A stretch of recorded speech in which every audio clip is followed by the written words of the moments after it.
இடம்பொருள் நேயர்களுக்கு வணக்கம். ஸோ இப்போ வந்து பார்த்தீங்க அப்படின்னா சிறகடிக்காசை சீரியலில் அடுத்து என்ன நடக்க போகுது, யாரை அடிக்க போகிறா அப்படின்னு சொல்லிட்டு நம்ம பார்த்துட்டு இருந்ததுக்கு கரெக்டான சம்பவமாக முத்து ஸ்ருதியுடைய அப்பா வாசுதேவனை பலார் அப்படின்னு ஒன்று விட்டுறாரு.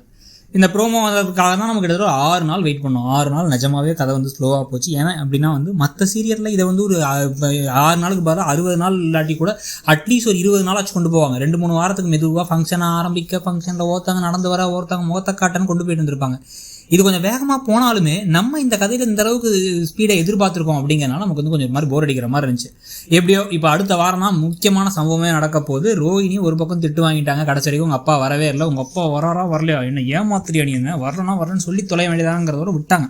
இப்போ கடைசி வரைக்கும் அவர் வரமாட்டாருங்கிற மாதிரி மனநிலைக்கு கொஞ்சம் கொஞ்சமாக விஜயாவுமே வந்துட்டாங்க. இந்த சமயத்தில் தான் புதுசாக ஒரு பிளானை போட்டு நம்ம என்ன செஞ்சாலும் தப்பிச்சிடறோம். அந்த முத்துப்பைய கோவமே பட மாட்டோம். முன்னெல்லாம் சும்மா முணுக்குன்னு கோவப்பட்டுருப்போம். ஒய் அப்படின்னா என்னடா அப்படின்னு கேட்டுட்டு இருப்பான். இப்போ என்னென்னு பார்த்தா அடித்தாலும் சரி, பின்ன காலை மிதிச்சாலும் சரி, குடிக்க வைக்கிறதுக்கு பிளான் பண்ணாலும் சரி, எங்கேயுமே சிக்கலையே, வலையிலே சிக்க மாட்டானே அப்படின்னு சொல்லிட்டு தான் என்ன பண்ணிட்டாங்க.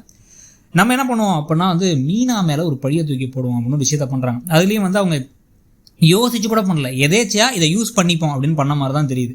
மீனாவுக்கு எதுக்கு தேவையில்லாத வேலைன்னு எல்லாரும் கேட்குறாங்க. ஆனால் அதுதான் மீனாவுடைய நேச்சர். மீனா மற்றவங்களுக்குலாம் ஹெல்ப் பண்ணணும், நம்ம மற்றவங்களுக்கு உதவி செய்வோம் அப்படின்னு விஜயாவுக்கு கூட கண்ட நேரத்தில் ஹெல்ப் பண்ணிட்டு இருப்பாங்க. அடுத்த ராத்திரி விஜயாவுக்கு இஞ்சி தண்ணி போட்டு கொடுத்துட்டு இருப்பாங்க. அந்த மாதிரி தான் இப்போ இங்கே என்ன பண்ணுறாங்க அப்படின்னா மாலையை கழட்டி ஸ்ருதி போட, அந்த மாலையை பார்த்தா அந்த மாலையில் நகை இருக்கிறத பார்த்தா ஐயோ நகை சேர்ந்து இங்கே அந்த மாலையோடு இருக்குது, அவங்க தெரியாமல் அவசரப்பட்டு கழட்டி போட்டாங்க, அது ஏதாச்சும் பிரச்சனை ஆகிட போகுது அப்படின்னு வேகமாக எடுத்து டப்பாக்குள்ளே வைக்க பார்க்குறாங்க. இந்த சமயத்தில் தான் அதை பார்த்துட்டு இவர் வாசுதேவனும் சுதாவும் சேர்ந்து வேணே உங்க மேலே திருட்டு பட்டம் கட்டி இதை வச்சு பிரச்சனை ஆக்கி விட்டுலாம், இப்படி ஒரு திருடி அப்படின்னு சொன்னால் முத்து கோவப்படுவார் அப்படிங்கிற பிளான் பண்ணுறாங்க. ஆனால் அவங்க என்ன எதிர்பார்க்கல அப்படின்னா சபையில் அத்தனை பேர் முன்னாடி வச்சு முத்து கோவமாய் பலார் அப்படின்னு அறைவார்னு எதிர்பார்க்கல. அதில் நம்ம ஏற்கனவே சொன்ன மாதிரி அந்த இடத்துல விஜயா கொஞ்சம் கூட ஷாக் ஆன மாதிரியே தெரியல. விஜயாவுமே பரவாயில்ல அடிக்கிட்டுங்கிற மாதிரி நின்றுட்டு இருக்கிறது காரணம் ஏதோ வார்த்தையை ரொம்பவே விட்டுருக்காருன்னு சொல்லி தோணுது. ஸ்ருதியே அதை அக்செப்ட் பண்ணிக்க மாட்டாங்க.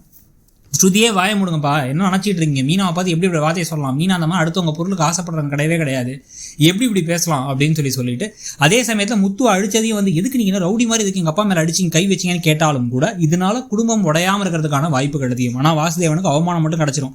ஆஃபீஸர்ஸ் எல்லாம் கூட்டு எல்லாரும் முன்னாடி பலாருன்னு ஒரு 1/2 மணி வாங்கியிருப்பாரு. அதே சமயத்தில் இந்த குடும்பத்தையே ஏதோ ரொம்ப கீழ்த்தரமாக பேசி காசு இல்லாத குடும்பம், ஏழை குடும்பம், அதனால் மற்றவங்க பணத்துக்கு ஆசைப்படுறாங்க, எங்கள் பணத்தில் நீங்கள் ஃபங்க்ஷன் நடந்தீங்கன்னு நிறைய வார்த்தைகளை விட்டுருக்கிறதுக்கான வாய்ப்புகள் இருக்குது. இதனால் அவங்க ஆசைப்பட்ட மாதிரி தன்னுடைய மகளும் மருமகளும் கூட வராமல் மகளும் மருமகளுமே ரவியும் ஸ்ருதியுமே முத்து அடித்தது கரெக்டு தான், உங்களுக்கு எல்லாம் தேவை தான், நீங்கள் வார்த்தையை எவ்வளோ விட்டீங்கிற மாதிரி ஒரு நிலைமைக்கு வந்துட போகிறாங்கன்னு சொல்லி தோணுது. ஸோ தோணியதுக்கப்புறம் இவங்க வீட்டுக்கு வந்ததுக்கு பிறகு இந்த கலையபுரத்தில் இப்போதைக்கு ரோஹிணி அப்பாவை மறந்தாலும் ரோஹிணி அப்பா வரவே இல்லைங்கிறது ஆல்ரெடி விஜயாவோட மனசில் பதிஞ்சிருச்சு. அது இன்னொரு நாள் கண்டிப்பாக கேட்க தான் போகிறாங்க. ஸோ ஒரு மாதிரி வித்தியாசமாக நம்ம நினச்ச மாதிரிலாம் வேறு மாதிரி கதை போக தான் வாய்ப்புகள் ஜாஸ்தின்னு தோணுது. உங்களுக்கு என்ன தோணுதுங்கிறத சொல்லுங்கள். தேங்க்யூ. இடம்பொருள் நேயர்களுக்கு வணக்கம்.